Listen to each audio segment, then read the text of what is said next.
Assalamualaikum warahmatullahi wabarakatuh. Kepada yang terhormat Ibu Dr. Ayuni Budiati MPPM selaku dosen pengampu mata kuliah Manajemen Strategi. Perkenalkan, saya Rayhan Putri Dinila dengan NIM 666-1240154 dari kelas 3E. Di sini saya akan menganalisis organisasi sektor publik untuk tugas luar saya, yaitu saya akan menganalisis PDAM atau Perusahaan Daerah Air Minum.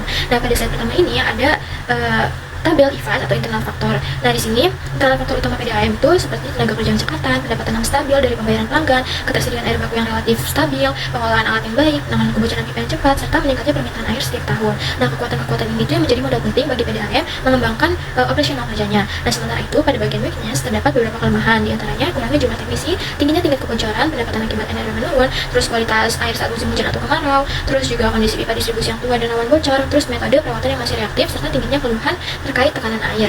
Nah, dari hasil perhitungan itu skor akhirnya ada di 2,64 dan bobotnya itu berjumlah 1. Lalu lanjut ke eksternal faktornya, PDAM itu memiliki peluang besar seperti meningkatnya jumlah pelanggan seiring pertumbuhan penduduk, dukungan pemerintah terhadap pembangunan infrastruktur air bersih, pemanfaatan teknologi digital, meningkatnya kesadaran masyarakat tentang pentingnya air bersih, serta peluang kerjasama terhadap pihak-pihak swasta eksternal lainnya. Terus sedangkan pada bagian threats, PDAM itu menghadapi beberapa ancaman seperti pencemaran air sungai sebagai sumber air baku, persaingan dengan penyedia air non PDAM, terutama juga perubahan iklim yang dapat menurunkan kualitas air baku. Nah, tingginya biaya operasional listrik dan bahan kimia juga ikut mempengaruhi, serta meningkatnya keluhan masyarakat saat terjadi gangguan distribusi.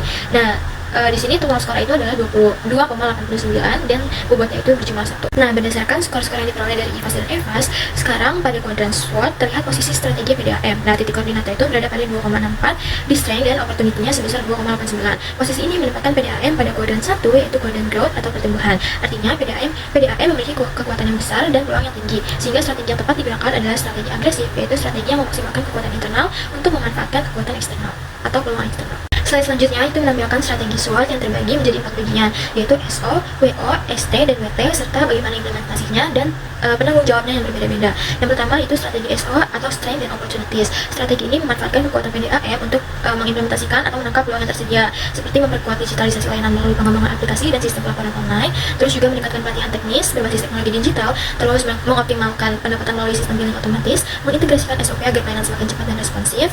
Nah, terus di sini penanggung jawab itu Direktur Operasional PDAM. Strategi kedua yaitu WO atau Weakness dan Opportunities. Strategi ini berfokus untuk mengurangi kelemahan dengan memanfaatkan peluang eksternal. Nah, implementasinya itu meliputi mengurangi NRW melalui digitalisasi dan dukungan infrastruktur pemerintah, menambah teknisi melalui pelatihan dan program pemerintah, meningkatkan digitalisasi pemanfaatan tekanan air, menjalin kerjasama dengan pihak swasta untuk memberikan bantuan. Nah, di sini penanggung jawabnya yaitu SDM, TI, dan teknisi.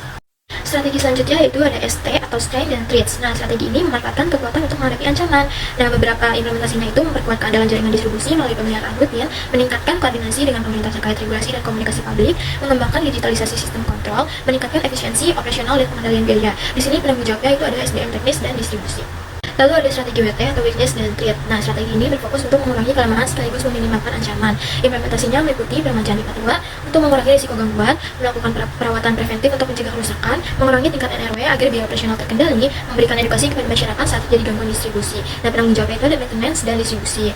Lanjut ke slide kelima yaitu balance scorecard. Nah, ini itu digunakan untuk mengukur efektivitas implementasi strategi melalui 4 perspektif utama. Yang pertama itu adalah perspektif pendidikan dan pelatihan, berfokus pada peningkatan kompetensi teknis, pemanfaatan teknologi digital dalam layanan, serta peningkatan kapasitas SDM. Dan capaian pada aspek ini adalah 85%. Kedua, perspektif keuangan yang berfokus pada efisiensi biaya operasional, optimalisasi tarif, pengurangan NRW, dan peningkatan pengelolaan pendapatan dengan capaian 90%. Yang ketiga, itu ada perspektif SOP, yaitu menekankan penerapan prosedur operasional distribusi, peningkatan kecepatan penanganan kerusakan, serta konsistensi administrasi teknis. Di sini capaian pada perspektif ini mencapai 89%. Yang keempat itu perspektif kepuasan pelanggan yang berfokus pada kualitas layanan dan respon cepat terhadap keluhan masyarakat dengan capaian yang sangat baik yaitu 93%.